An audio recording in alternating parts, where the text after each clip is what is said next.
আরে বন্ধু তুই আয় ভিতরে আয়। ভাইরে ভাই, বউ হলে তো এমন বই হওয়া উচিত, সাংসারিক। আজকাল তো এমন মেয়ে খুঁজেও পাওয়া যায় না। এমন বউ পাওয়ার জন্য ভালো কপাল লাগে, কপাল সবার কপালে এমন বউ জুটে না। হ ভাই, কথাটা তো ঠিকই কইছস। তারপর বল কি উপলক্ষে আসলি? এই যে তোর ল্যাপটপটা দিতে আসলাম। ভাইয়া পানি। থ্যাংক ইউ ভাবি। বাহ, ভাবি তো খুবই সাংসারিক। তুই এত কিছু কিভাবে ম্যানেজ করস? ভাই এর জন্য রশি একদম টাইট দিয়ে রাখতে হয়, তোর ভাই রশি একদম টাইট দিয়ে রাখছে। বাহ ভাই, তুই আসলে একটা বীর পুরুষ। আচ্ছা থাক, তাহলে আমি গেলাম। আচ্ছা ঠিক আছে, বাই। ভাবি, ওই যে আমার ফোনটা ভুলে রেখে গেছিলাম। আচ্ছা দাঁড়ান, এখনই আনতেছি।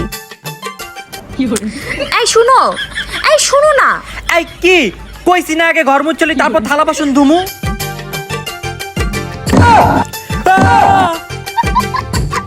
রশিটা তাহলে আমার বন্ধু ভালো করেই বাঁধছে। মান সমান আমার সব শেষ।